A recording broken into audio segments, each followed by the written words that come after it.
que tenemos siempre en Mediodía 6 los jueves, obviamente, porque me encuentro ya en entrevista en piso con Florencia Villegas, quien es abogada y nos viene a hablar siempre de temas que nos vienen muy bien. Esta vez para hablar de empresas y divorcios. ¿Cómo le va, Florencia? Bien, ¿cómo estás, Juana? Gracias. Todo muy bien, me alegro mucho de que estés aquí una vez más, te extrañábamos, ya me parece que pasó bastante tiempo a la última vez. La semana pasada la maternidad me necesitó, me abstrajo y no pude venir, así que bueno, ahora me van a ver más seguido. Muy bien, genial, eso es lo que queremos, ¿eh? Sí, te esperábamos ya para hablar hoy de algo muy importante que es el divorcio y las empresas. Sí, es muy importante, Juana, porque en nuestra ciudad o en esta zona es algo muy común.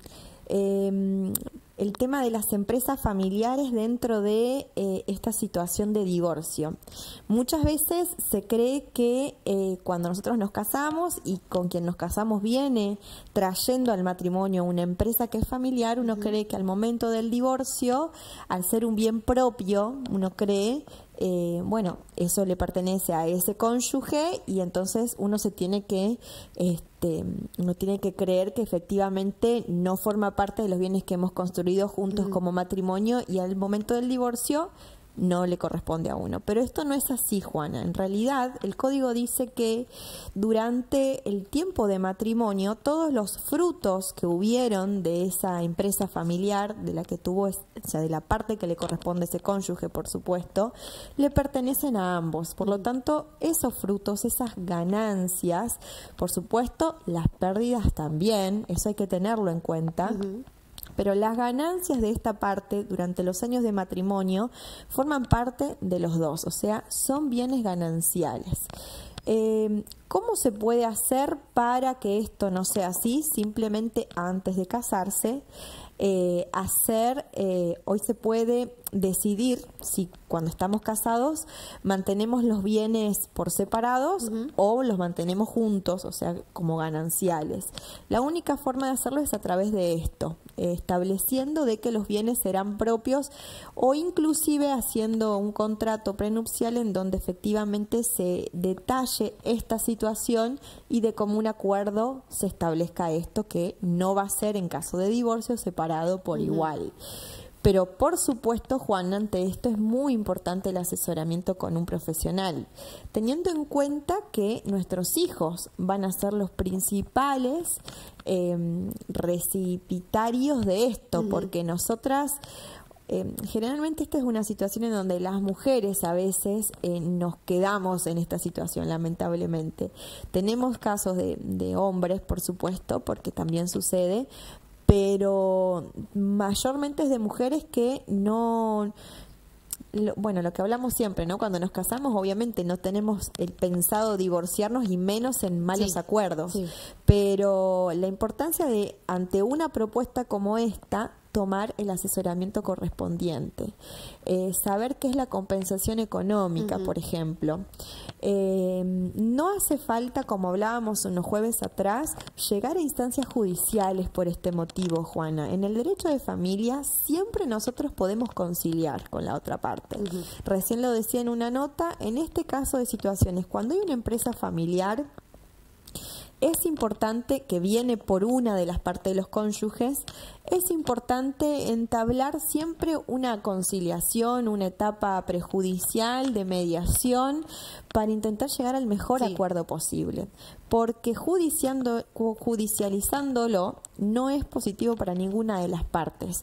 Realmente se terminan dilapidando los bienes que tanto uno intentó crear estando casados y obviamente los que lo van a sufrir en su futuro van a ser los hijos. Bien, Flor, esto es algo que hay que tener en cuenta antes de casarse. ¿Qué pasa si se me pasó? Si ahora estoy en esta etapa del divorcio, de la parte económica, obviamente hablamos del asesoramiento, pero ¿cuáles son las consultas más frecuentes? Bueno, en este caso, cuando ya hay una decisión tomada de divorcio y por el otro lado no hay... Todo va a depender de la relación que tengamos con nuestra expareja, ¿no? ¿Cómo vamos a llevar adelante eso? ¿Cuál es el primer paso? Para saber qué derecho tengo, digamos, en eso. Bueno, el primer paso es solicitar un asesoramiento, porque para poder saber, cuando son empresas familiares es muy difícil determinar el límite de lo que le correspondía a nuestro cónyuge. Entonces, para eso vamos a necesitar de informes de otras disciplinas, por ejemplo, un contador, vamos a necesitar saber, por ejemplo, si es una empresa agrícola, si es una empresa de acuerdo al rubro, quizás saber, tener más información. Esto siempre, digamos, hablando de herramientas que son de diálogo, en pro del diálogo, en pro de la conciliación, pero hay otras herramientas que son judiciales y que obviamente no son ya tan amistosas, digamos, ¿no? Que es como un inventario, cuando hay que hacer inventarios, eso es otra cosa que se puede hacer. Cuando uno cree que los bienes van a ser dilapidados, digamos, en una empresa. Lo que más pasa, Juan, en la realidad es que uno se quiere divorciar y no tiene ni idea ni de cuánto ganaba el marido o la esposa.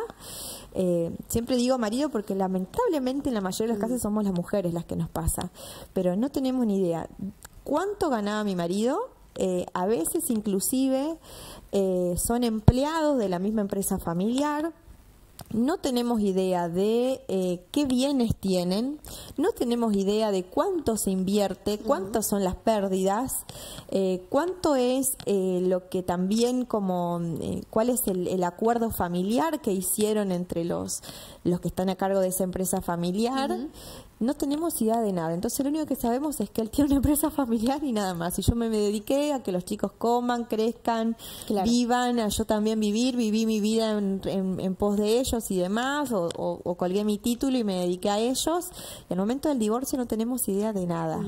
Entonces el primer paso es recolectar información, digamos, ¿no? Recolectar información y saber cuál es, qué montos, qué números se vienen hablando, qué es lo que se puede hablar, porque así también es una conversación honesta con la otra parte.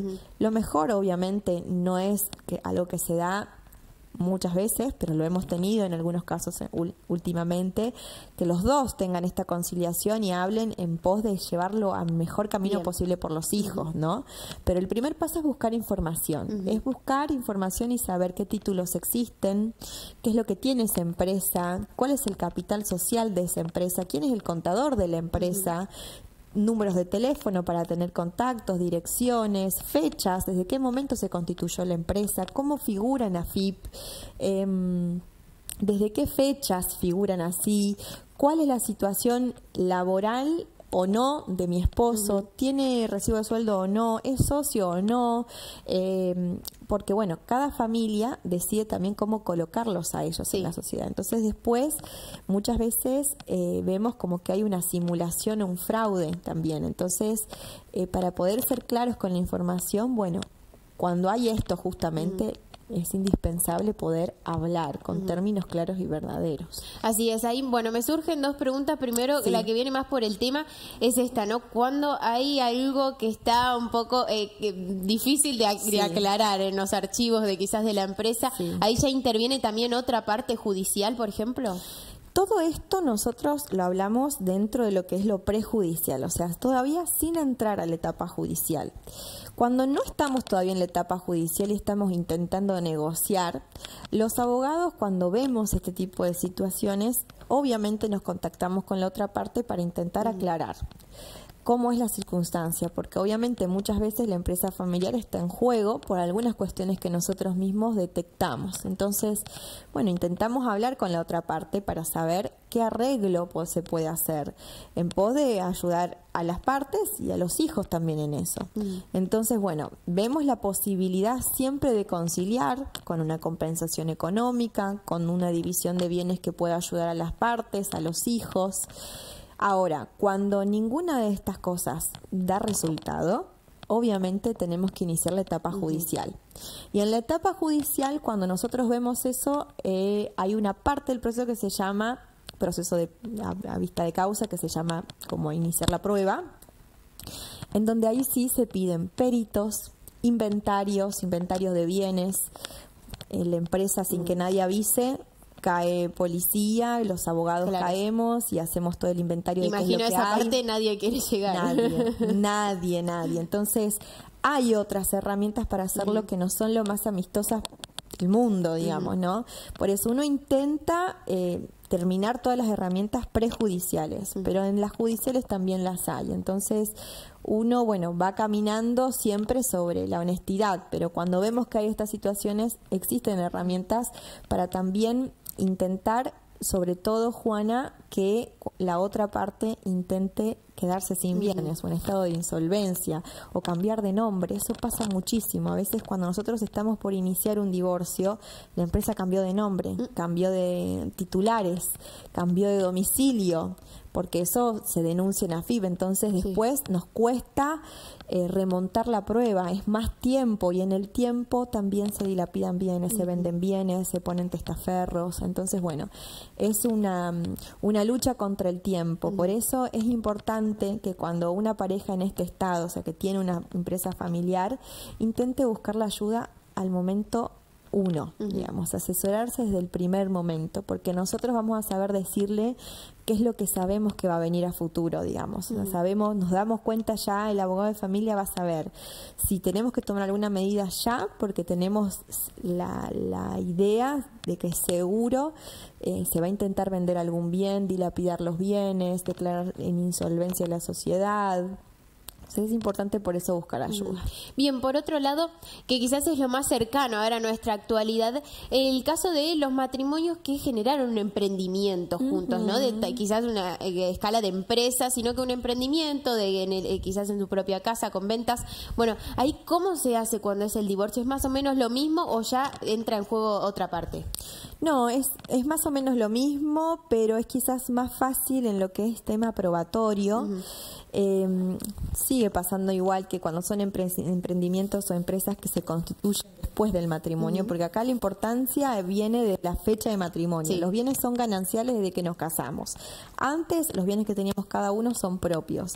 En el caso de las empresas que se constituyen por los dos después de la fecha del matrimonio, es un poco más fácil de la prueba. Pero la realidad es que muchas veces las mujeres, aún en esto, como que no sé por qué nos tapamos los ojos y decimos, no, él se hace cargo de lo contable. Y cuando nosotros entablamos la etapa del divorcio, no tenemos idea de absolutamente nada. Nos enteramos ahí de créditos, de hipotecas, de seguros de vida, de muchísimas cosas. Entonces, primero, las mujeres tenemos que saber que si es un negocio de ambos, también yo soy totalmente responsable de las pérdidas de ese negocio y también de las inversiones mal hechas o de los créditos sacados que no se pagaron. Entonces, al divorcio también, igual que cuando hablábamos de empresas que vienen por una sola de las partes como propias, es muy importante saber que cuando nos casamos vamos con esa persona a todos lados, inclusive también hasta en las pérdidas. Por eso es importante también divorciarse rápido, Juana. Esa es una verdad. Muchos, hablábamos hace un jueves atrás, de aquellos que siguen conviviendo sin estar divorciados, están separados juntos o están separados, ya no juntos conviviendo, pero no se divorcian. Ese es uno de las desventajas. No tengo, digamos, la paz de saber que si no hubo un accidente yo pueda tener que pagar esa indemnización, si no hubo un crédito que yo no lo saqué, pero lo sacó el otro, seguimos casados, soy totalmente deudora igual que él. Entonces, en esto también lo mismo. En el caso, como me mencionabas también, de estas empresas que se constituyen luego del matrimonio, la misma importancia. Si se tomó la decisión de divorciarse, empezar a recolectar información, saber quién es el contador, desde el momento del matrimonio, saber cómo se constituyó esa sociedad, cuáles son los proveedores, si hay empleados, para poder saber en dónde estamos parados y qué es lo que se puede hacer. Hay personas que quieren seguir trabajando en esa empresa y hay otras que por un tema personal deciden no seguir y hay que hacer algún acuerdo porque obviamente esa parte tiene el derecho a las ganancias y tiene derecho a vender esa parte también. Entonces, hoy hablamos de lo que sucede con una decisión tomada de divorcio, pero también algún día podríamos hablar de los protocolos de empresas familiares que se utilizan mucho cuando yo estoy casada con alguien y decido establecer una empresa. para saber cómo se va a mover la empresa en determinados supuestos, ante la muerte de uno, ante el divorcio, puedo o no puedo vender mi parte, puedo cederla o no puedo cederla, cuánto me corresponde a mí como esposa o no. Bueno, son varios temas que hay que tener en cuenta ante una empresa familiar. Bueno, en este caso también una desde la ignorancia, pregunto, ¿no? Hablando de este problema, ¿no? Si hay un socio, por ejemplo, ¿esto afecta al socio? Porque imagino que si le afecta también el socio influye arriba de esta persona y se generan quizás más conflictos. Sí. Por ese motivo es que existen los contratos prenupciales en muchas empresas familiares, porque sin lugar a dudas, si una empresa, uno de los socios sufre un quiebre y una de las partes se tiene que dividir en dos y una parte es posiblemente que ingrese otra persona que no forma parte, por ejemplo, de la empresa, bueno, sin lugar a dudas es un descalabre para todos los socios. Entonces, es muy importante para esto los protocolos familiares. Generalmente no todas la tienen, pero las empresas que por lo menos ya tienen 2 generaciones de empresa familiar, generalmente tienen estos protocolos de qué se hace ante un divorcio, qué se hace ante una separación, la muerte, si puede ingresar otra persona, cómo se hace para ingresar a otra persona. Hay que ver cómo está constituida, si es una sociedad o no, o sea, si es una sociedad de hecho o no está constituida legalmente, digamos. Bueno, dependen de varias circunstancias, pero sin lugar a dudas el divorcio, siempre digo, para divorciarse es una inversión para quien decida hacerlo, sin lugar a dudas, pero también es una decisión totalmente financiera para los que están, para el impacto que va a producir en la situación laboral de cada uno, ¿sí? Porque si tenemos hijos, ya hay que saber que nunca más vas a mantener una sola casa. Digamos, ambos van a mantener 2 casas. O sea que es importante saber que el desequilibrio económico lo van a sentir. Sí, porque además de eso, imagino, ¿no? Ya por otro lado también está la parte de la pensión, ¿no? De quién se queda con los hijos, eso también entra en juego y está totalmente separado, ¿no? No es que está todo junto en el mismo tema. Exactamente, sí, son temas que a veces, Juana, ante la decisión hay que ir de a poco, porque son muchas cosas, ni hablar cuando la ruptura es reciente. Entonces hay cosas que son urgentes y hay cosas que las podemos ir hablando con el tiempo. Por eso también la importancia de cuando sucedió ya una situación que llevó a la decisión definitiva, buscar la ayuda automáticamente, porque hay temas que son urgentes, que si no se resuelven en el momento tienen sus consecuencias graves de las cuales no se puede volver atrás, como por ejemplo esto, la dilapidación de los bienes, y bueno, cuando hay hijos también esto, ¿no? Muchos se van de la casa o cuando hay situaciones de agresividad o de violencia o de amenaza y bueno, y muchas veces perdemos tiempo y perdemos información en el medio también. Entonces, la importancia de asesorarse para saber qué hacer en cada momento. Muy bien, como ya lo dijiste, asesorarse, Flor, repetinos tus redes, tu contacto, también el local ahí donde se pueden acercar, obviamente, el consultorio, que es un consultorio porque también es parte psicóloga, parte abogada, parte contador. Sí, la verdad que somos un poco todólogos, pero bueno, nos encanta. Estamos en calle Moreno, entre Rivadavia y Otto Saje Miller. Y en las redes me pueden encontrar a través de Amparando Familias. Pueden encontrar mucha información ahí y a través del WhatsApp nos sacan los turnos de consulta. Por ahí siempre vamos a estar resolviendo alguna coordinación de turnos y ahí nos vemos después personalmente. Flor, como siempre, un gusto tenerte en Mediodía 6. Muy bien, así pasaban las palabras de la abogada Florencia Villegas y tenemos que seguir con la información porque se abrió la convocatoria.